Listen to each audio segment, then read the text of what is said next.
بسم اللہ الرحمن الرحیم۔ بخاری شریف کی ایک حدیث ہے کہ حضرت ابو ہریرہ رضی اللہ تعالی عنہ روایت کرتے ہیں کہ ایک صاحب نبی کریم صلی اللہ علیہ وسلم کی خدمت میں حاضر ہوئے اور پوچھا کہ سب سے زیادہ ثواب والا صدقہ کون سا ہے؟ آپ صلی اللہ علیہ وسلم نے فرمایا کہ سب سے اعلیٰ درجے کا صدقہ یہ ہے کہ تم اپنی صحت اور تندرستی کی حالت میں صدقہ کرو، اور ایسے وقت میں صدقہ کرو جب تمہارے دل میں مال کی محبت ہو اور دل میں یہ خیال ہو کہ یہ مال ایسی چیز نہیں ہے کہ اسے یوں ہی لٹا دیا جائے، کسی کو دے دیا جائے، اور مال خرچ کرنے میں تکلیف بھی ہو رہی ہو،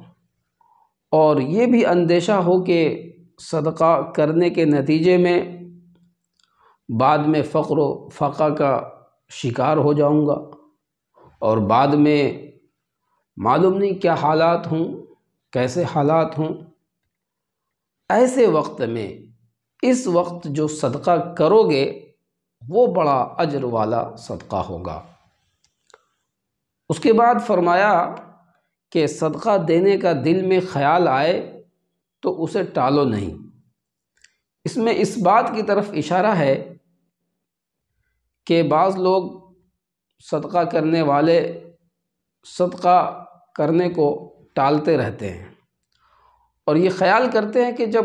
مرنے کا وقت قریب آئے گا تو اس وقت کچھ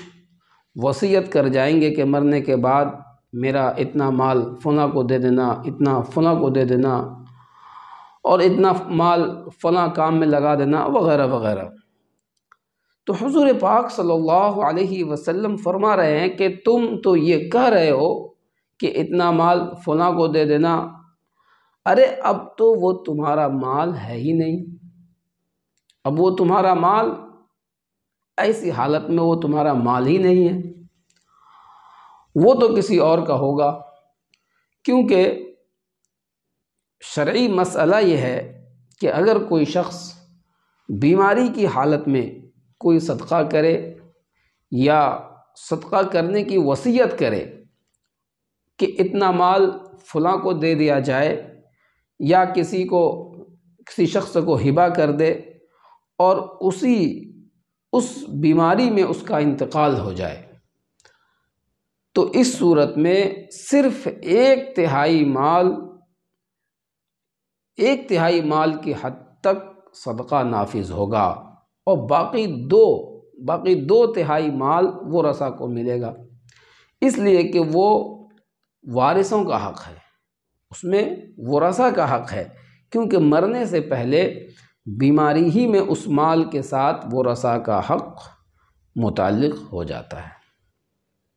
اب سوچا تو یہ تھا کہ آخری عمر میں جا کر سارا مال کسی صدقہ جاریہ میں لگا دیں گے تو ساری عمر بھر کا ثواب ملتا رہے گا، حالانکہ وہ تو حالت مجبوری کا صدقہ ہے، اور اجر و ثواب والا صدقہ وہ ہے جو صحت کے وقت میں، تندرستی کے وقت میں، مال کی ضرورت اور محبت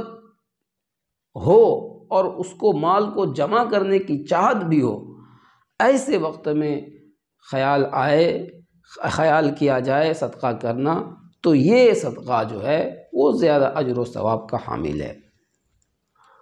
اب ایک بات یہ بھی ہے کہ بعض لوگ سوچتے ہیں کہ ہمارے پاس پیسے نہیں ہیں، ہم کروڑپتی نہیں ہیں، ہم امیر نہیں ہیں، ہمارے پاس کروڑوں روپے لاکھوں روپے نہیں ہیں، تو ہم صدقہ کیا کریں؟ یاد رکھیے کہ اللہ تبارک و تعالیٰ کے یہاں گنتی اور تعداد نہیں دیکھی جاتی، بلکہ جذبہ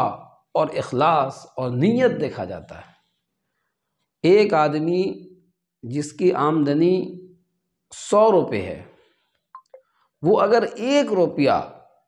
صرف 1 روپے اللہ کی راہ میں دیتا ہے، وہ اس آدمی کے برابر ہے جس کی آمدنی 1 لاکھ روپے ہے اور وہ 1000 روپے اللہ کی راہ میں دیتا ہے۔ یعنی وہ 1 روپے اللہ کی راہ میں دینے والا اور 1000 روپے دینے والا، دونوں برابر ہیں۔ اور کچھ پتہ نہیں کہ وہ 1 روپیہ دینے والا اپنے اخلاص اور اپنے تقوی کی وجہ سے کہیں اس سے بھی آگے نکل جائے، اس سے بھی آگے بڑھ جائے۔ اس واسطے گنتی کو نہ دیکھو، تعداد کو نہ دیکھو، بلکہ یہ دیکھو کہ اللہ تبارک و تعالیٰ کے راستے میں صدقہ کرنے کی فضیلت حاصل کرنی ہے، صدقہ کر کے ثواب حاصل کرنا ہے، صدقہ کر کے